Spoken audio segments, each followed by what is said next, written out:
We back at it. We back at it. Another week, another week, another week. All right, here we go. Hey, yo, what it is and what's good, y'all? Welcome back to 280 Plus, the social media podcast where I take the conversations off the timeline and go beyond the tweets. I'm your host, Los Def, and I'm back here for episode 203 of the platform. Thank you for watching. Thank you for joining us. If you're new to the platform, I'd like you to hit that subscribe button, hit that like button. If you want to keep up with us, hit that bell for notifications so you can know when we're dropping new content.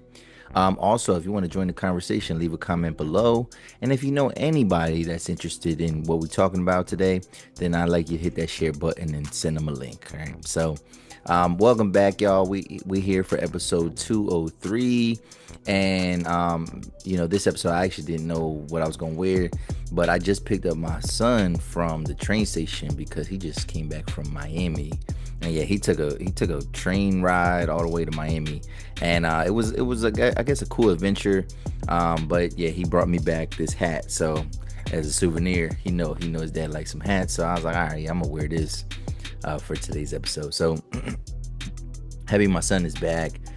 We got a good episode for y'all, man. Really, really good. We're gonna talk about a couple different things.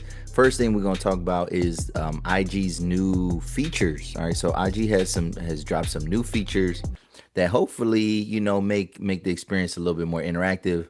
I seen a video where I don't even know what to call him because obviously it's like Zuckerberg, but then there's a guy that runs Instagram, and he was basically talking about how they want to kind of make Instagram a little bit more social. So they added two new features, and we're going to kind of get into that and kind of talk about whether or not we see ourselves using those features in the future.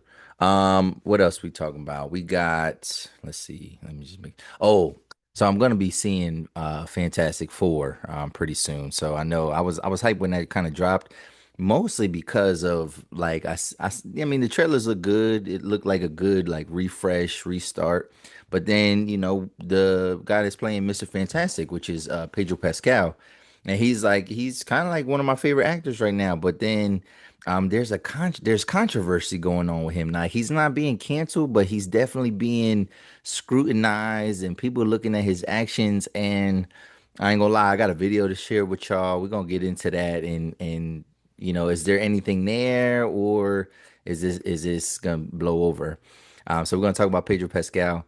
I found a poll or a list, the top 10 things that school taught us that's useless now, and we're gonna kind of break down some of these things. I think people are very misinformed, and we're gonna talk about that, just the general idea of school, and why do people focus on what the I would say the outlook they have on people that have on education. And that's why education, they're trying to eradicate certain elements of it, but like just maybe have you thinking in a different way as to why we learn certain things that we may not use on a daily basis as adults. Like, why do we learn that stuff as kids? Like, we'll get into that. And then we got two recaps for y'all, and I'm really excited about the one recap. So we're gonna talk about a recap and review of Happy Gilmore 2. And then and so the fact that I'm excited, you already know like kind of where this is going. And then we got a recap and review of the Shy season finale. And I guess what this was season 6 or 7, but either way, the finale of the Shy. We're gonna kind of get into that, and where are we going from here moving forward. All right, so tune into this episode. Stay tuned. Stay locked in. Again, leave a comment below if you're interested, and you want to join the conversation and kind of go back and forth a little bit about some of these topics. So let's speak of IG. So IG is that's probably my favorite social media platform. It used to be Twitter. It used to be Twitter, and then like I said, that dude bought the platform, and he made it weird. He made it real political. He made it weird, and then like the people that you see on that platform in terms of like the rhetoric, like you're allowed to. It's weird. Like in some spaces, you're on Twitter, you're allowed to say whatever the heck you want, And then some spaces like people are censored, but I always see the crazy stuff. I always see the crazy racist rhetoric and stuff like that. So I was like, I gotta kind of stay away from that because it hits you no matter what. It hits you no matter what. I don't see that too much on Instagram unless I post something that's semi-controversial. Then the crazies kind of jump in my comment section. But that's neither here nor there. Facebook is probably one of my last ones. Snapchat, I don't use at all. I don't know. Snapchat is it's weird to me, and TikTok, I don't do TikTok. So Instagram is my kind of my forte, and so I do like some of these features. Um, so the CEO or the guy that runs, I don't want to say CEO because I don't think wouldn't I think Mark Zuckerberg counts as the CEO of Meta, which is the parent company of Instagram and Facebook. But then there's this guy that runs like Instagram division basically. And he was talking about some of these features, and he was saying how these features are geared to make Instagram's experience a little bit more social because what's happened is in recent time that Instagram has, the algorithm is all based on interest rather than being social with the people that, are your followers. Because a lot of times, right, if you make content, you'll realize this, maybe more so than if you just kind of post regular pictures. But if you make content, you realize that there comes a point when your stuff, you might have some like resentment towards your followers, and you're like, oh, why are my followers like watching my stuff, right? But it's not about that because the way Instagram's algorithm has transformed and has kind of developed and turned into this thing where it's based off of the things that you're interested, the things that you like, as opposed to having you connected with people that you follow. And so sometimes even for me, like there's people that I follow that I don't never see their stuff. You know what I mean? Like friends and family, unless I go digging for it. But like in terms of what's immediately on my feed, because most people they're not even when it comes to stories and stuff like that. You watch the first couple, but like if I ever scroll over, there's like a ton of people that I'd be like, oh snap, I forgot about this person. Same thing with the feed. You kind of on the feed, you kind of just going off of what you like, and then you like something, and then you scroll through, but it's not necessarily giving you people that you follow. It's giving you things that you've established that you're interested in. So they have two new features, which some of these features should have been one of these features definitely should have been a part of it before, but it's a way to kind of help you get maybe more reach and also to be a little bit more social. But they introduce a repost button, right? So not just sharing, because the only way that you could kind of relay and show that you were watching somebody else's content other than liking and commenting was you hit the paper plane and you share it. But if you think about the share button was that's like too many steps. So you hit the share button and then it looks like then you got to choose what you want to do with it. Are you sending it to somebody? Or are you making it a story? Then when you make it a story and then you could like there's a lot of steps there. But if you're on Facebook, if you're on Twitter, simply if you like something or you want other people to see what you're liking, right? Or you're gravitating towards, or maybe it's just a conversational piece, like, yo, get a load of this. You could just hit the retweet or repost button. And that's where we're at right now with Instagram. So like I feel like, oh my God, like we needed this for years, right? All the years that I've been doing this podcast, we could have done that. It would have made sharing things a little bit easier. It does make it easier to spread content across social media, but I do have some questions about it, and I don't. No one's been able to answer this for me. Where do the reposts go? All right, so yeah, it's good that it sounds good that we're reposting, but like for example, if I repost something on X or Twitter, it shows up as if like if people that follow me on X or Twitter, when I repost something, it shows up as if like, oh look, like Los just posted something, like, or he just reposted something, and it shows up in their feed as me via, somebody else's post, right? So is that what we're gonna see? Are we gonna see like for example, if the What Are We Doing podcast post something, right? And if I hit the repost, is it gonna show up on my feed to where like I'm just naming people that I know that got podcasts. So then the group chat chronicles, when they scroll down they feed and they see, is it like, is it going to show that I reposted something? Like, is it going to show up on their feed based off me, or does it just kind of go into this cloud somewhere, right? So I am wondering what that's going to look like. I hope it does show up on the feed of my followers and vice versa. Kind of like it would if it was a story. So like if I shared somebody's stuff on my story, it would show up. People click on my story, right, and then they'll see this post that I wanted people to see, this reel that I wanted people to see. So I wonder how it's gonna work. I don't know, but I am excited by the potential spreading of content, right? And I'm gonna be participating because I love reposting people's stuff. I love sharing people's content and things like that. So hopefully, that type of stuff is reciprocated towards me. And then the other feature, which I think is kind of cool, but like I don't know about this. Like I think the idea is cool. The execution and like will I actually use it is probably no, it's probably not for me. So they created this interactive like friends map, right?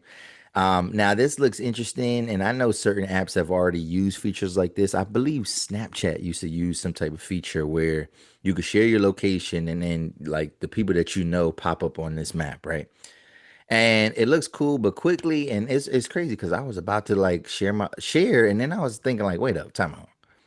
I don't know if I want to do that. And because it allows you to look at the map. So when I looked at the map, I was like, I didn't like how detailed the map was. So when I looked at the map, it showed like landmarks that's like I'm telling you, like maybe a quarter mile away from my house. You know what I'm saying? Like, and I'm thinking, like, dang, like they really know where I live, and like you could zoom in, and I think it really pinpoints where you're at. It's not like a general thing. It's not gonna just say like, oh, Lancaster, PA, Philly, PA, Pittsburgh. No, it goes down to like almost street level. I don't know if it goes to like Google Earth type closeness, but so it was a little weird. So I was like, I don't know if I'm ever gonna be a I've never been a location sharer. Like, and some people might call me crazy.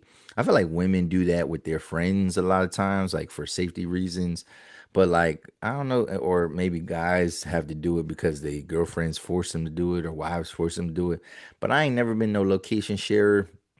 I remember a time when we used to talk about when crazy things was happening to people in our culture when they would go live, right? Like, and that would be a way for people to pull up on you.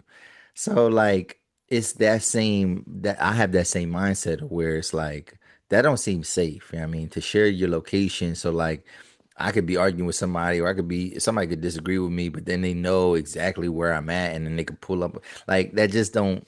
I don't know. That don't really sit well with me. So I don't know if I'm ever gonna actually use this feature. I can see how it has use though. I can see how it can be important.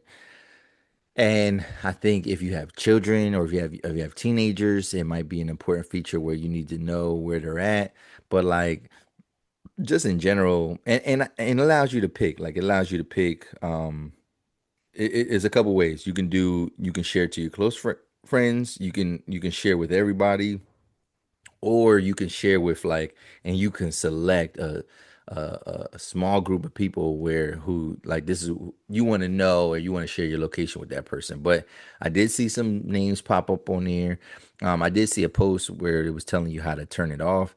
I think it is already off for the most part, like because I have access to three accounts, right? So I have recap, record, I got this, and then I got my personal. And every time I was into a new account, it showed me the map, and I kept saying no. I said like I declined. So it shouldn't like revert back or anything like that. But what do you think about these features? Do you find yourself ever using the friends map? Do you find yourself how often are you gonna be reposting? Like I said, I think I'm gonna be reposting a lot. And I don't know if that's gonna eliminate sharing altogether. I think I'm gonna share if I do want stuff on my story, but like just stuff that in general I like, I'm gonna like it and I'm gonna repost it. But like if you could, man, if you see my content on Instagram, please repost it, man. If you like it, hit that like button, but then also hit that repost as well. So appreciate it. It goes a long way. And we'll see, man. We'll see how this improves the app, and are we going to start seeing people that we actually talk to and interact with, or is it still going to be kind of the same algorithm? Because I ain't gonna lie, it's the algorithm over the past couple of months has been a little bit weird. 2025 has been kind of weird. Like it's been real up and down. And so, we plugging away and we do what we gotta do, but we just try to stay true to ourselves and put the content out that we believe in, as opposed to just kind of following trends, so to speak. So that's that. But what do you think? What do you think about those features? All right. So moving on, next topic. So I told you about Pedro Pascal, right? So are y'all familiar with Pedro Pascal at all? So I would say in the last 10 years, he's become one of my favorite actors, like appearing in many shows that I love to watch. I first saw him in Narcos, and he was on like 3 seasons of Narcos. He appears in like 30 episodes of Narcos. Then I remember being excited because and actually he was probably in this show before Narcos, because I forget the timeline on when Narcos dropped, but he was in Game of Thrones. He played Oberyn Martell, one of the greatest short-lived characters on Game of Thrones. Everybody kind of is, obviously it's a show, but like we're all still mad at Oberyn Martell because he was the only person that could defeat the mountain, and he had him dead to rights, and he was playing around being a showboat, and then end up getting his face crushed on Game of Thrones. Like literally, this guy squeezed his head until his eyes popped out and he died, man. So we remember him from that.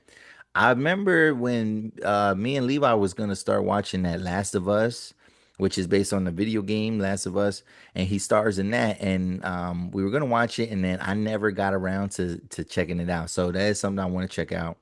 And then he's been in a couple other things as well over the years. But like, yeah, when I see him on screen, I'll be like, oh, that's Pedro Pascal. That's my boy Oberyn Martell. So like, I kind of recognize him for that. I think when I first seen him on Narcos, I didn't know he was Hispanic.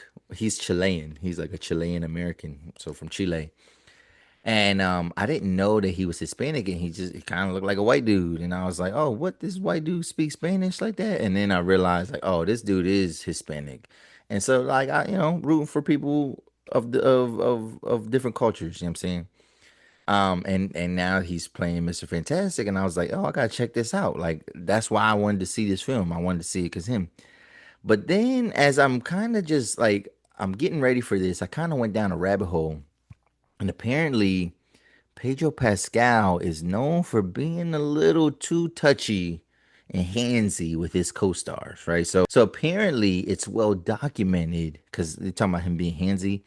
Apparently it's well documented that he has severe anxiety, and one of his ways to kind of cope through this is to grab people when he's having like a nervous little episode. Like he touches and grabs people, right? And okay, that's cool, I guess. But now he's been seen with his Fantastic Four co-star on red carpets, and she's a pregnant woman. And people are kind of starting to like really starting to scrutinize their interactions. Now she's also being kind of handsy back with him. So now it gives this illusion that like, oh, are they having some type of affair? Are they doing something with each other? And then some people believe like this is all for publicity, and this is all just for the press run, so to speak. I first found out that he might be weird inadvertently, right? So I was on Facebook one day, and I seen somebody I know, and they was talking about how they was like, yeah, this guy, he's just weird, and I just can't put my finger on it. And I was like, weird. And then I seen comments that was like, yeah, well, I'm convinced that he's gay, and that I'm convinced. Somebody said, again, it's an interaction, but somebody was like, I'm convinced that he's gay because that's why women don't feel threatened by him, whatever. So then I'm thinking like, what the hell is this guy been doing? And then I let it go, and then I'm just kind of on Instagram, and I seen these posts or whatever, and they kind of show what people were talking about, and I was like, oh shit. So before I give my full reaction, I want to show y'all what I'm talking about. And let's see what you think after I show you this. And then we're even going to talk about another star that had some words or felt some type of way about some of Pedro Pascal's actions. But let's take a look here. Let's share this content for y'all. This is why I think this is crazy. Like check bull out, man, and you be the judge. You let me know if he's drawing, he doing too much. So this post says it's all fake. All right. So this is just somebody posting, they're talking about it. They're saying it's all fake, question mark, but and we're gonna maybe take a look at a video or two about this, but let's see this guy's commentary and you can see for yourself. All right. Are geniuses. Pedro Pascal is getting dragged everywhere right now, but the reason why the internet is attacking him is pretty controversial. During the Fantastic Four movie press run, Pedro started to get dragged online for his alleged anxiety relief. It's been known for years that he has crippling anxiety and he clings on to castmates to help him. He's previously done it with everybody, but now he's doing it with his Fantastic Four co-star Vanessa Kirby. Like I said, this has been a commonly known thing for years, but the reason why it's a problem now is because of Pedro Pascal's family. Pedro has a transgender sister and he's been very openly supportive of her. He's clashed many times with people in defense of the transgender community, and because of his progressive views, he's made a lot of enemies. Most notably and recently, it was Harry Potter creator J.K. Rowling. He called her a loser and said her views on anti-trans laws are disgusting. J.K. Rowling is someone with $1 billion net worth, and she's someone that's very capable of paying for a smear campaign. These recent posts online about Pedro are very calculated. They're being posted by outlets that don't ever talk about this industry. If it's not Rowling running the smear campaign, it's someone else that opposes Pedro's views. The campaign is trying to paint Pedro Pascal as a weirdo and a creep, when he's really one of the most kind and loving people in Hollywood right now. Let me know, did this smear campaign make you hate Pedro Pascal like it was supposed to? They are. All right, so that first one was talking about how basically there's a smear campaign maybe out there, and it may have started from J.K. Rowling, the author of the Harry Potter series, and obviously she's part of the movies and all that, right? The game, one of the best games I've ever played, by the way, Hogwarts Legacy. So yeah, I mean, she has her views, whatever. We're not gonna get political. We're not gonna talk about that. However, so this idea, there's a theory that this was all a smear campaign because a lot of people in Hollywood know this about him. No one has judged him for these things. And like I said, it's not a secret, it's a widely known thing, and people have accepted it, but then the way it's being painted is like, yo, boy drawing, boy wilding, what is he doing? Why is he touching this person? Why is he touching that person? Right. So that's and again, the theory is that maybe J.K. Rowling, because she has such a big influence and platform, she's the person behind the campaign. So I don't know if that's true or not, but we're gonna look at another video. But here's a response for Pedro Pascal. Pedro Pascal has finally responded after people have been calling him touchy after there have been so many videos of Pedro Pascal getting extremely close with his Fantastic Four co-star Vanessa Kirby, despite Vanessa Kirby being pregnant with her husband, where it is well documented that Pedro Pascal says that he does this because he has anxiety. But this is where it gets even more worse, because not only is his co-star Vanessa Kirby literally doing this right back to him, and that they are actually secretly dating, and although she is pregnant with her boyfriend, and a lot of people are saying that what Pedro is doing is fake, and that these two are faking their relationship to sell movie tickets, just like Sydney Sweeney's and Glenn Powell. However, after seeing this new clip of Pedro, this is where it gets even more insaner. People started to notice that Pedro has been doing this with all of his co-stars, such as his romance with Oscar Isaac. Him and Paul Mescal are super close, and Pedro literally has so many aura. Who wouldn't want to keep their hands on him at all times? But during this new clip where they were playing Marvel Rivals, Pedro Pascal was shown Vanessa Kirby's Malice skin in the game Marvel Rivals, and his reaction when he saw the new skin was, "Costume designer, take note." Is his reaction valid? Pedro Pascal has finally responded after people. So that's one clip, real quick. Kind of like the response and kind of defending it. Here's a post that kind of talks about like it's like somebody making a joke of it. So like Pedro Pascal with anxiety, but then everybody else with anxiety. So if we look here though, look how he's all right. So this woman, this is Vanessa Kirby. This is the lady that his love interest in the Fantastic Four, right? What she plays, like I forget her name. But anyway, it's his love interest in there. And then look at this. This lady looks like it could be his wife, his pregnant wife, right? But like take a look at, just the gestures, the touching, right? Do you mind if I just hold your hand really quickly? No, what the fuck? No, I'm just going to hold your hand and caress your arm. No. So this one, like he grabbed her or he touched her, and then people were saying like, "Oh, look, she knew what he wanted, and she grabbed his hand." So like she's giving it back to him. You know what I mean, so it seems to be accepted. What the hell? No, it's fine. I have anxiety. That's weird. It's just a condition I have. I like to touch people. No? But if you do it, people gonna treat you like that. So let's look at another.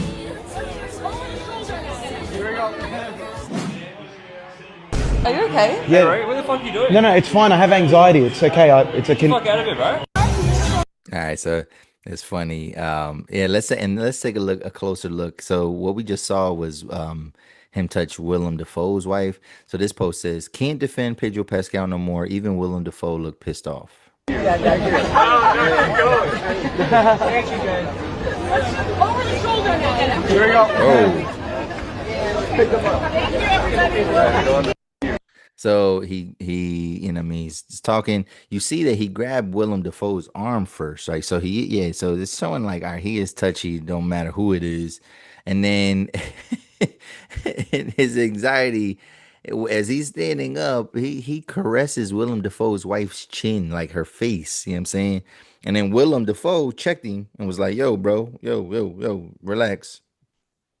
And then he must have said something to him, and then Willem Dafoe kind of gave him a shrug, like, "All right, I guess." So I don't know. I don't know if there's maybe where there's smoke, there's fire. You know what I mean? But like again, if this is something that's widely known in Hollywood, and this is something that's widely accepted amongst his peers in Hollywood, then there's no harm, no foul. If he's receiving consent to act this way or do touch people in this manner, then it's no harm, no foul, and y'all just gonna have to deal with my boy being, touchy.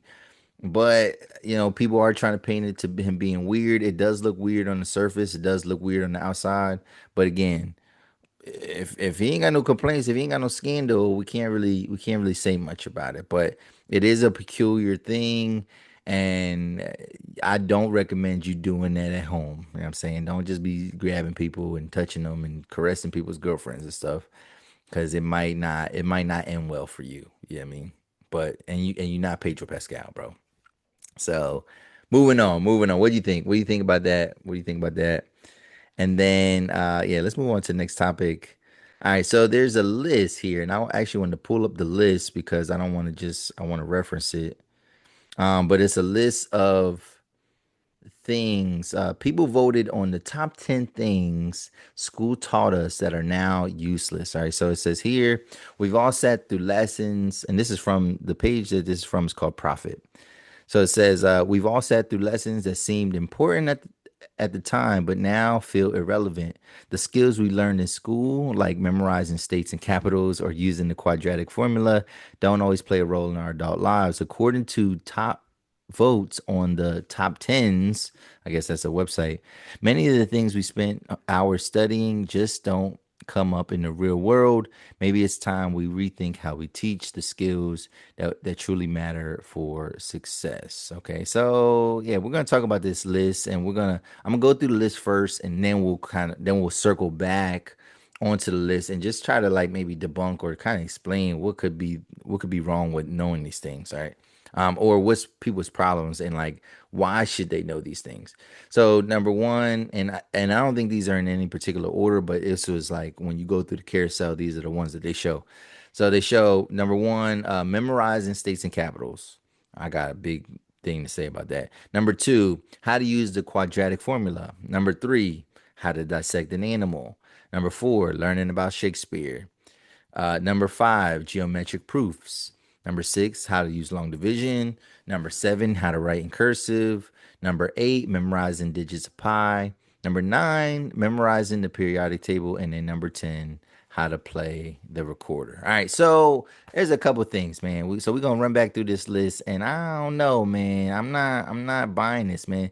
What I notice is that it's a lot of times people that, and I'm not throwing shade, but the people that are the most vocal about things that don't matter in adulthood that they learned in school, the people that are the most vocal about that are people that stopped after they got a high school education. Like you don't hear a lot of college graduates talking about this. People that have advanced degrees, you don't hear them talk like this, whatever. So like to me, there's a correlation between that, right? So another thing is that yes, we learn a broad spectrum of things in school, and certain things are a building block for learning other things, right? And yes, everything that you learn in school is not going to be applied to every aspect of life, but people that specialize in certain careers, they're going to need certain skills, and it's going to be helpful that they learn this. But also another thing is the fact that it's about having your people. I know people, we are under this impression that like, oh no, school to prison pipeline, which I mean, there's some facts to that, right? But it's not about what we're learning. But then also too, people feel that like the way school is set up is made for us to be just on an assembly line and for us to be workers. And I kind of disagree with that too as well. So we learn a wide spectrum of things because different types of subjects and different type of learning activates different parts of our brain, and it teaches us like critical thinking skills. It teaches us to think about things in a different way, to think about things maybe in a more analytical way, or to think about things in a more logical way, or a more emotional and expressive way, depending on what we're talking about here, right? So let's go back through this list, and I can tell you reasons why I think it is important. Because I think all these things, well, I don't want to say all these things are important, but I would say I can speak about the importance of many of these things, right? So memorizing states and capitals. So I don't care what nobody say. Geography is important when it comes to a lot of things in life, especially when it comes to traveling. Like you having an idea of where things are at, is going to help you in life. It also is important if you ever plan to live in a new area or region. And like to be honest, I think we need to know more about the states and capitals, right? We need to know about the topography of each state, right? Like, what's the climate of that state? What's the political climate of that state? What exports is this state known for, right? Like, what resources is this state known for? Because one, it could save you a lot of time and energy when you're looking to move into a new area, move and start a career into a new area. Because, for example, and I don't talk about what I do for a living, but like what I do for a living, it benefits me to live where I live now in the Northeast, right? So if I went down south and I did what I do for a living in the South, my salary would be cut in half, maybe even more than that, right? I might make a third of my salary in some places. So like it's important. It's important to know where you're at in the world. Like, I mean, you can't, you don't want to just rely on GPS. Um, but also too just having that quick knowledge of like, oh, this place, and you'll know if a certain place is cold or not. I mean, there's people that don't know anything about any geography, and then they want to judge stuff, but it's like you don't even know what it's like to be in this place. You don't know nothing about this place. You can't even locate it on the map, right? So I mean, it's not about memorizing just names and stuff, but that opens the door to learning more about those states and places. So I think that's very important to know your geography. How to use the quadratic formula. I ain't gonna lie, I don't know exactly what the quadratic formula is, but I don't personally, because I don't personally work in a field that deals with mathematics directly, but I know it's important for someone. So I don't want to say it's useless. I mean, it's definitely a specialized thing. How to dissect the animal. Again, there's a lot. I just seen somebody post like, and it was a Facebook post, and it was local people that I know, and they were thinking that my local high school, which is an urban high school, they didn't think that our school offered anatomy and physiology, and they were like, "Yo, did they learn this? Did we learn this in school?" And then I chime in, I'm like, "Yeah, we actually did, but like that was an advanced class." And people in the comments were like, "Yeah, I don't remember that because this would have helped me a lot when I got into nursing school." So I'm like, oh, so dang, the things that we know or the things that we don't learn in school, it does help us. So yes, um, learning how to dissect the animal probably has to do with just anatomy and physiology. And if you are going into the world of medicine, I'm sure it's going to be helpful. Learning about Shakespeare. Now, this is crazy to me. This is crazy that somebody would say this is useless. He's literally one of the greatest writers of all time. So if we hate learning about Shakespeare, maybe we should eliminate all fiction from English classes, right? Then y'all would really have fun, wouldn't you? Right? Like you would really love English class then, right? If we just read nonfiction all day.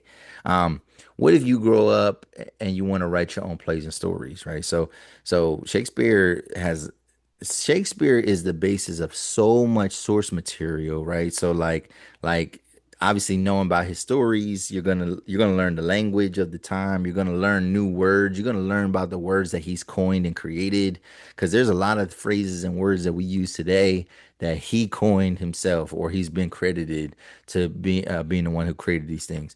But it'd be nice to know so you're not stealing source material from somebody if you learn about him. We also learn so much about life through fiction, right? We learn about the human condition. Fiction is the retelling of different human experiences. We learn that we are all much more alike than we are different, right? So like, yes, like that's why like English classes have fiction, like you're reading fictional things because there's lessons in those things. There's experiences that you might not be able to like see firsthand, but like it also opens up your world to see other places, right? Like again, learning about geography and stuff like that. You can't see the whole world when you're a kid, right? But like if you open up a book, you can have an idea of what another world looks like, right? So yes, so like I don't want to hear about Shakespeare. Don't criticize Shakespeare specifically, but like if you are, you gotta scrutinize all English class, and I think that's the most important subject in the world. I mean, anyway, um, geometric proofs, that was another one. Again, math related topics. I know there's probably builders and architects and engineers and people that use these things. So I'm not gonna say that's irrelevant. How to use long division. How, if you don't have a calculator, how else are you supposed to divide big numbers without using long division? Like I don't understand that part. Plus, this is a precursor for you learning about decimals and when numbers can't be divided evenly. This helps you to understand that like, not everything is a whole number, right? Like again, that's how you start learning about percentages and decimals and stuff like that. So like somebody saying that, I guess they're assuming that you got a calculator everywhere, but like again, I mean, power goes out. I don't know. You need to divide.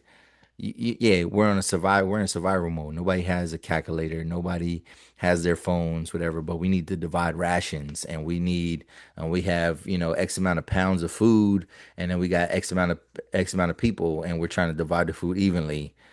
If you don't have long division, how you gonna figure that out? Like, and I'm talking about communities of people, not talking about like five people. We're talking about like you know tens of thousands of people. How you supposed to do that? How you supposed to do that without knowing how to do long division? That's just weird to me that people say that. How to write cursive. Now, I ain't gonna lie. I agree with this one. I agree that learning how to write cursive is not that important, right? And this is why I think one, writing cursive takes way too long to actually write words.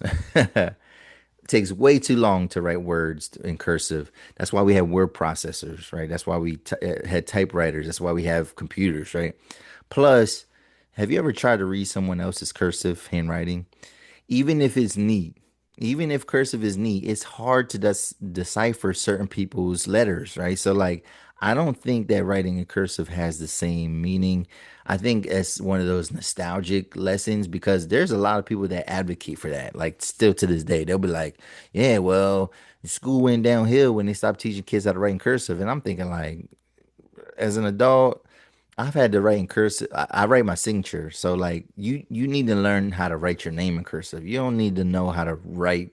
You're not gonna write a passage or a full letter in cursive. Like you're just likely you're not, whatever. So and most of the time I cannot decipher what people are trying to say in cursive. Like I can't even I could barely read people's cursive. So I disagree there. Um Memorizing digits of pi. I do agree with that one. So yeah, I agree with like how to write cursive. I think that's irrelevant. Memorizing digits of pi. I think this is kind of useless, but I always thought that was like for fun. Like, oh, this person can memorize, this many digits of pi. I didn't think that was like an actual like in my classes, we were never learning to memorize the digits of pi. It was just like, oh, it's pretty cool. Like, how many can you memorize? But it was never like, oh, you have to. I'm memorizing the periodic table. I think for if you're a chemist, you're dealing with different elements and materials, different metals and things like that. Any type of science field, why would that be irrelevant? And then now how to play the recorder. Perhaps they're right. I'm not sure. I think learning about music and how to play music, it does tap into a different part of your brain. However, what I was gonna say is that man, I ain't grow up in no school that had recorders to give kids so we could practice. So I never learned how to play the recorder. I do remember my son having one of them Jones before, but yeah, but I think that opens the gate for people to start playing music. So, but maybe it's not that important. But stop having this jaded look about all of education. There's a lot that you can learn in schools. There's a lot that schools teach you that you just don't realize that you're using on a daily basis. I had an argument with my boy talking about some algebra. He's like he don't know about algebra and how that works. Well, and then I had to break it down like, well, like because he's a barber. So I'm like, well, like when you're trying to figure out how much money you try to make at the end of the day or end of the week based on your clients and based on your price and based on how many people you can get through and how long it's gonna take you, like figuring that out and scheduling people and all that's algebra. Like all that's algebra. Like because there's a lot of factors that you don't know. And then there's factors and variables that get thrown in there because yeah, somebody's late. I mean, how does that throw off your rhythm? Somebody cancels, somebody wants extra enhancements, I mean, and like so now the total of what you're gonna make minus whatever cost and expense. I mean, like there's a lot of things that go into that. So I need people to stop having this jaded view of education. And again, it's most people that don't have, if you don't have a higher education, if you don't have an advanced degree, you are likely more to have this idea. People that do have a college education, any post secondary education, they don't feel this way. They don't talk like this. I mean, so I digress. What do you think? What do you think about this? All right. Do you think these are things that we should not have learned in school? Let me know in the comment section. And yeah, before we get into our reviews, and this was a topic I did not include, but I thought this was like a funny little thing, kind of weird, kind of crazy. But did you know? It says horrified Subway execs assume people were buying footlongs to share with a friend. Time out, time out, time out. Are they cannot be serious right now. They cannot be serious. So let's share this real quick. They trying to gaslight y'all, yo. They trying to gaslight y'all. They trying to rewrite history. Again, it says horrified Subway execs assumed people were buying footlongs to share with a friend. Are apparently purchasing footlong sandwiches and eating the entire 12 inches by themselves. A spokesperson for the company addressed reporters this morning. This is not how our products are intended to be consumed. Our footlong subs have always been meant to be shared among 2 or more friends. What? Customers Like, for example, like if why am I sharing? Like, I'm not saying I never shared a sub. I've shared subs with my kid. You know what I mean? Whatever. But like, why am I sharing my sub with a friend? We don't even. And granted, I know you can go to Subway. You can say, "Oh, yo, put these toppings on this half. Put this toppings on this half." But like, why wouldn't we just both get 6-inch subs then? If we're gonna just share, why don't we just get separate? Like, and we don't gotta worry about the toppings mixing together and things like that, whatever. So like I think that's revisionist history. Remember when, and I know he's a disgraced name, but when Jared was the spokesperson, now I ain't gonna lie, he was eating, I think he was just eating 6-inch subs. But like the whole $5 foot long thing, like that was for two people. This whole when y'all made that whole campaign, you telling me that was for two people to share a sub? I disagree. I disagree. I think it's for people that want more food. Like, but horror to say horrified, that's kind of crazy. That's kind of crazy. But let's move on. Let's move on. All right, now let's get into our review. I'm excited about this. I'm so excited about this. And so Yes. Yes. Happy Gilmore 2. Happy Gilmore 2 review. Let's go. So, man, talk about, bro. I did not know I needed this movie until I watched it, man. Like this movie was right on time. Um, I didn't know I needed a Happy Gilmore 2, like a new one. I didn't know I needed it until I watched this movie. So they don't, first off, they don't make comedies like this anymore. They barely make comedies at all in Hollywood. It's a dying genre. Like we don't see these things hitting the box office. Now, Adam Sandler over the years, he has given us comedy movies straight on to Netflix. Eddie Murphy has given us comedy films straight onto Netflix or Amazon Prime, right? So we've seen these big name comedic actors give us content, give us movies, but they haven't been like mass released big box office draws or whatever, right? It's been a while. It's been a while since we like seen that. And I feel like the last golden era of the comedy film was the Judd Apatow era, where all the movies that he came out with Seth Rogen and them boys. But yes, it is a dying genre, but like I love the movie. So many aspects. Now the movie's crazy. It is wild, it's crazy, but it feels so nostalgic. It made me laugh. So like we'll talk about the plot. I'm gonna talk about the plot, what I liked about the plot. I'm gonna talk about the characters, the jokes and the humor, and then I'm gonna give my final review for this. All right. So the plot. I love the plot of this movie. I liked how it wasn't just a rehashing of the old Happy Gilmore, and it wasn't just a revenge plot, right? So like having Shooter McGavin end up becoming like first they were trying to recruit him to be against Happy Gilmore, but for them to bring him in as an ally, I thought that was like really dope. I thought, I mean, and that was a better use of our 2 hours as opposed to like just telling the same thing. So like it was a nice way to flip the story. And the guy that plays Shooter McGavin, what is his name? Hold on, what is his name?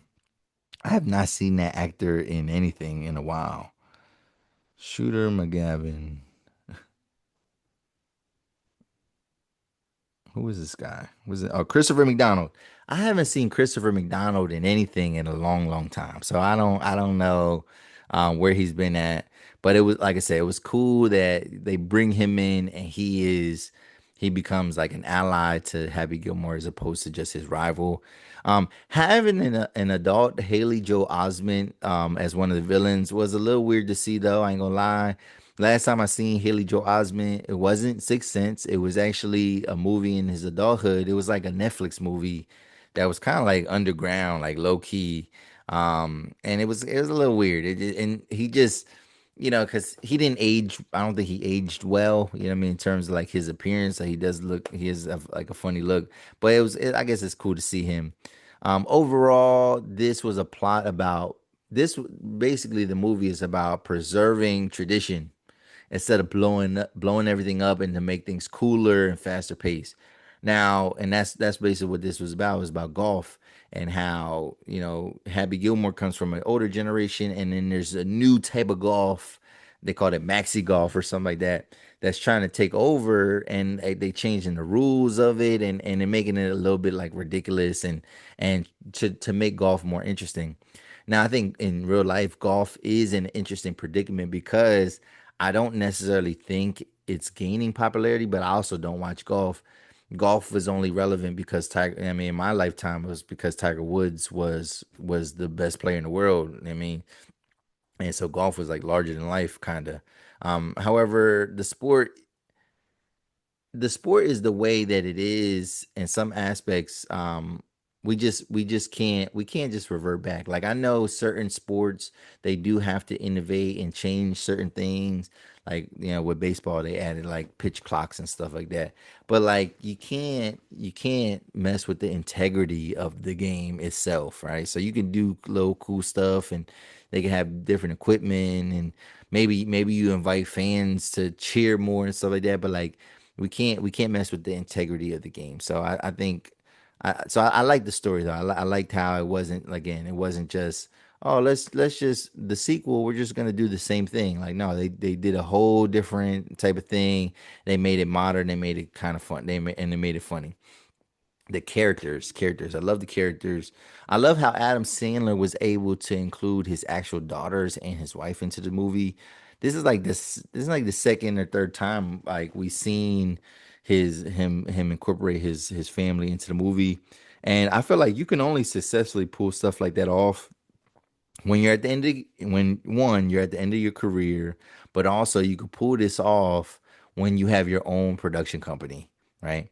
Because it's your people directing your family as opposed to like a major studio, and you not vibing with the director, and then them not really treating your family with the same level of care. So like, you pull this type of stuff off when you run the company and you can do what you want to do. I loved that Happy Gilmore had all these sons and that they were like very identical to his personality, and like even some of the people that they casted as the sons, they casted the boy that plays Carl from Shameless. So it's cool. I thought they was giving like, and this is homage to another Adam Sandler movie, but they were given that O'Doyle energy. So you remember from Billy Madison, O'Doyle rules, O'Doyle rules. Like they felt like that's what the energy I got from him and all his sons, whatever. So dope there. The jokes and humor. Yo, this like I said, like this comedy in this day and age is so like even when I'm watching, like my eyes are like wide open because I was watching, like I let my son watch it, so I'm like, so I knew some of the jokes were like really like racy and they kind of pushed the edge, but like that's what comedy does. Like that's the best kind of comedy where like you push it to the limit, but then like you still make it kind of tasteful. So this is classic 90s humor right here. Classic. Um, this is that Happy Madison production humor sprinkled all throughout the movie. Like you seen those, like because Adam Sandler has like a couple different actors that he uses for a lot of his movies and roles and stuff like that. And so like yeah, we saw those people kind of sprinkled out there. Um, but yeah, that Happy Madison production humor, it's a mix of slapstick and like absurd repetition of humorous motifs, right? Like humorous things that kind of reappear. For example, making fun of his alcoholism and to what lengths he was willing to go to feed his addiction, right? So like this dude had alcohol and everything. Like he had alcohol in a little golf ball. He had alcohol in a golf club. He like and he was just hiding it everywhere. He was just hiding it everywhere, and it was like it was getting ridiculous. But it was like, oh, this is yeah, this makes you think of Waterboy. This makes you think of Billy Madison. This makes you think of Big Dad, like all that crazy absurd stuff that he's Little Nicky, like it makes you think of all those different movies because that's the style that he's created. And then um it was just crazy how he was hiding his liquor, but also like there's like almost like a morbidity, like there's a morbid aspect of his humor, like the fact that he killed his wife during the golf tournament, and that's what led to his alcoholism. You know what I mean? Like so it's like gives like a reason. Like all right, he not just drinking because he's a drunk. Like he literally killed his wife doing the thing that he loves. You know what I'm saying? And the thing that he loved her to do. And then even like just the flashback scenes and stuff like that, or like the dream sequences, like he be taking it there. Like and like I said, it reminds you of all the different things that you've seen in all his other movies. And then, so yeah, so I just thought it was dope, man. I ain't gonna lie, if I had to rate it, I'm giving it a 10. 10 out of 10 for many reasons, man. For all the cameos, like, bro, I got so hyped when I seen Cameron on the screen, and you see Stephen A. Smith, you see all the golfers, the actual pro golfers that made appearances. It's funny too because like I recognized, I was like, oh, that's John Daly, right? And I thought he was playing a character. And then when I heard him say, like, yeah, don't let John Daly do something, I was like, oh, John Daly's playing John Daly. Like, I thought that was just dope. The jokes were flying at a rapid rate, so I gotta give it a 10 for that. All the cameos. And just in general, there was no downtime in this movie. There was never a point in this movie because a lot of comedies have that like I guess it's maybe like before the climax or whatever. Like it's just like this downtime, and it's just no, like everything was moving, and I like that. So it was like 2 hour movie, but it felt quick because they didn't stop the funnies, like they didn't stop the humor at any point. Um, and again, just that full circle moment of this plot, I thought it was all amazing, and like when you see like a sequel about to come out, especially of a movie that's so old, like Happy Gilmore came out in 97. This movie is 28 years old. And so you think like there's no way that this is gonna hold up. There's no way that this is gonna be good. And when it's better than what you kind of expect, because this we all could say that this movie is long overdue. But when this movie is actually better than you expect, it's a treat, man. It's a treat for everybody involved, man. So, shout out to Adam Sandler, man, for putting out a dope film. And then, so yeah, what do you think? What did you think about Happy Gilmore 2? Leave a comment below.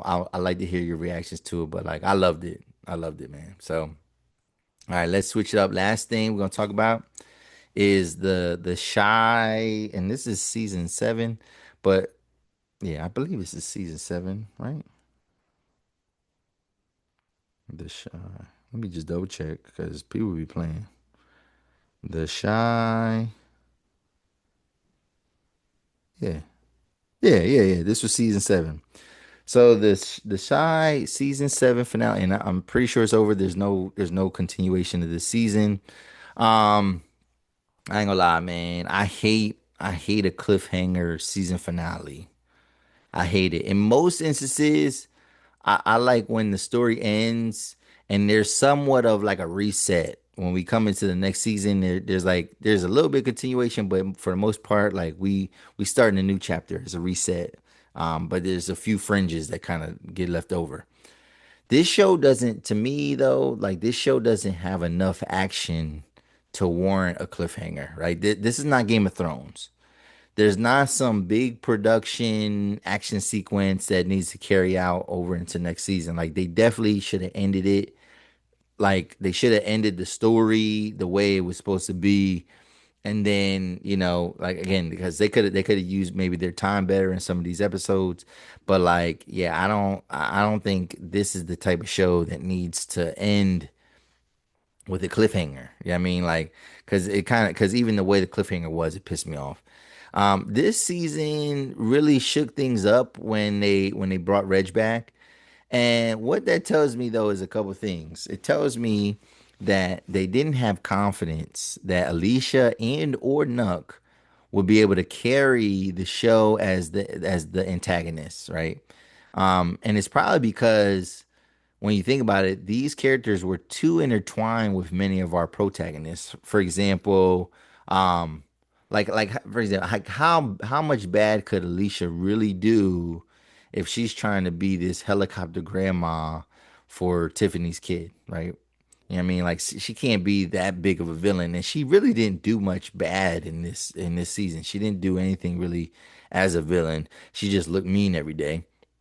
And then how much bad could Nuck do for real, if he's sharing a baby mom with one of our, beloved protagonists in Emmett, right? Like, I mean, how much is he supposed to do? Because I always thought that was a conflict of interest. Like, I'm like, all right, y'all got Nuck as y'all want him to take over as the villain, as the antagonist, but like, he's directly tied to Emmett and Keisha. So like, what we gonna do about that? So I feel like they brought Reg in, and I hate him, but maybe that's the point, right? Maybe that's the point why they brought him in. Um, I'm supposed to hate him and all that his character stands for, but I still think he's like a weak villain. Like I don't think he don't stand. He don't. I don't know. A lot like in shows like this, the antagonist has to have like some type of he has to have real power and influence. He's just an agent of chaos. Like he just throws things off, right? And makes things it's kind of reckless when he's doing things. But he's not a boss in any way, shape, or form. So that's why I struggle with him being the antagonist, because he's just a regular dude that's just a crash out. He's just a crash out, crazy dude, and that's cool and all, but like he don't even he kind of has a following, but like people don't really respect him. They're a little bit scared of him. Um, I didn't like another thing about this finale I didn't like was just this birth and death like tropes and motifs, right? So all right, now I can do one death and one birth on a show simultaneously. Like for example, like yeah, if like it was beautiful when Keisha was having her baby, and then they were able to get Miss Jada to come over to see the baby, and then she dies like moments after she gets to meet her granddaughter. Like she dies after that. Like that's beautiful. That's like, oh, like God takes, he took a life, but he brought us a gift, right? Or he brought us a gift, but like we still gotta lose somebody. Like that's beautiful. That's cool. However, y'all really gave us a double death and double birth sequence, and I'm not here for it, bro. That shit is trash. That's playing in my face. Like first off, it was bad enough that y'all made Tiffany and Keisha pregnant at the same time with similar due dates, and y'all gave us a dual baby shower. So they both gonna have their baby the same day. And both of those people are gonna like kind of like lose somebody in their life.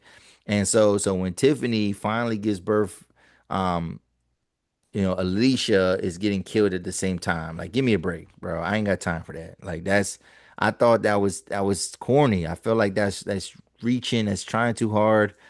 Um, Not to mention that they had, of all people, they had to kill Alicia. They had Candy Burrs kill her. Like, like Candy Burrs, man, like her character is cool, like for what she is, whatever. But like, she was barely in this season. Like, she might have showed up in an episode or two in the beginning. But like, what's up with all these criminals that simply just believe each other off of face value? Like, for example, Alicia believed or accepted when Nuck said that he didn't kill Rob. She just took him for his word and then let him live, right? Then Candy, she ran into Nuck and like asked him, and she's like, "Yo, I know you killed my husband," and he was like, "No, I didn't kill your husband. Alicia killed your husband," and I'm like, and then Candy goes and finds Alicia right after her house gets robbed, and then she shoots her, and that shit looked like, bro, that action sequence looked like some BMF corny stuff. That looked like a Tyler Perry shooting right there, man. Like Tyler Perry, it looked like he was a part of this. No shit. Yeah, I mean, no shade, I guess.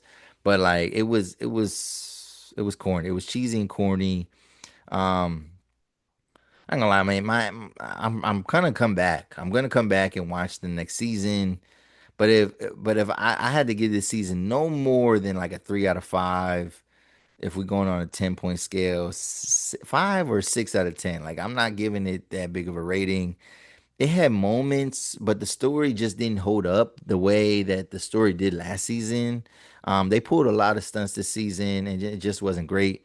Even the end. So the cliffhanger is the fact that, and yeah, everything it just adds up, right? So Rashad was on vacation, right? He had the day off. She let him off, and of course, that's the day that she gets killed, right? But then, so he goes to work, right? The next day, he don't know what's going on, right? He don't know that his boss got killed. So when he goes in there, right? And I'm just thinking like, all right, yeah, you ain't do nothing wrong. Call the cops. You're not responsible for nothing that happened. Call the cops. You didn't kill this woman. Call the cops. What does he do? He calls his friend first, right? So that's where everybody be messing up. We all know this. We all know this from even like the crime investigation shows, right? Like from Dateline and even like Law and Order and stuff like that. We know. Like, bro, you find a dead body, you better call somebody. Don't call your friend first, right? So he called his friend, and then his friend, however long it takes him to get down there. So like, again, I don't know what traveling is like in Chicago, but I'm sure it took like about 15 minutes. That's 15 minutes he could have called the cops or got the fuck out of there. So then Vic is in there, and he's shocked as well. And then why would Rashad say move the body? Like he didn't say, it didn't explain why they should move the body. He's like, oh, let's move her. And I was thinking like, why would you touch I'm not touching the dead. First, I'm not touching the dead body. I'm not touching a bleeding dead body. I'm not touching a bleeding dead body at a crime scene, right? Because I am not being misconstrued in any of this, whatever, right? So they decide to lift her body up and put her on the couch for no reason at all. No reason to do that, right? And again, when were you going to call the cops? Because, and that's the thing, even if you called the cops are going to question you. Why did you move the body? Like, there's no reason for you to tamper with the crime scene, right? So not only that, right? They have blood on their hands, and then when they move the body, you hear, "Oh, we have the place surrounded," and they literally go. It was so cheesy. They literally go out red-handed, right, with blood on their hands, and I'm like, bruh, come on, man. Hillman Productions, man. Hillman Grad Productions, man. I love y'all. I love what y'all do overall, man. I love that we keeping black stories alive, black TV alive. But bruh, something gotta give, man. Y'all gotta step it up in season 8. I thought y'all started off strong. Y'all kind of, like I said, y'all went a little bit all over the place, man. And that's the thing. This show is very, very inconsistent. There's been seasons that have been really bad, and there's been seasons that's been really good. And not like it was like really good in the beginning and bad. It was like cool in the beginning, and it got weak, and then it got really good, and then now y'all back onto like it being kind of ass. You know what I mean? So like we gotta get consistency. We gotta figure out the storyline. And I don't know, are we just running this show into the ground until it's over, or are we gonna put a bow on it? Because I think the best thing is for these type of shows is to end on your own terms. End on your own terms and end, yeah, don't get canceled. Don't get canceled. Like actually have an ending to the show and don't feel like you gotta rush through it. But like find a point where like, all right, this matters because now all these characters are talking about leaving Chicago anyway. So we're not gonna have Jada as a character. We're not gonna have Alicia as a character. The lady that was I forget what her name is. But the pastor was trying to get with her or whatever. She's the first one where her kid died. Jada's best friend. She talking about leaving Chicago, so she don't want to be there. I don't know. They got a lot of characters that like Gemma and what's his name? Sister, kind of Bakari's sister just disappeared. I guess they went to New York. I guess they'll come back. I mean, Kevin's not on the show anymore. Kevin's mom is not on the show. Like, so we're losing characters. Not everybody's necessarily dying, but like, what are we doing here? What are we doing? So Reg is gonna be the guy in charge, and and Vic and Rashad have to defend themselves for a murder that they didn't commit, that they clearly didn't commit. Like, are they gonna get framed for it? I hope not, but we'll figure it out, man. We'll figure it out. But what did you think about the season 7 finale of The Chi? Did it hold up to you? It didn't hold up for me. It's very average. At best, it's average, but we'll see. We'll see. But let me know in the comment section. But what did you think about this week's episode, man? We coming to an end here. We coming to an end. What did we talk about today? Yeah, we gave you all them reviews. We talked about IG's new features, right? That hopefully expand the social experience. We talked about Pedro Pascal and his controversy. The top 10 things taught in school that's useless now. We slipped in a snippet about Subway, and then we talked about Happy Gilmore 2 and The Chi. So we reached the end of the episode. I appreciate everybody for watching, man. If you're still watching, hit that like button, hit that subscribe button, make sure you hit that bell for notifications. Leave a comment below. Just, show some love, show me that it's real. If you have a question, if you have a comment, you got a debate, let me know, man. Leave it in the comment section. But this is episode 203 of the 280 Plus podcast. I'm your host, Low Steph, and I'm out, y'all. Peace. Hey, let's talk about it.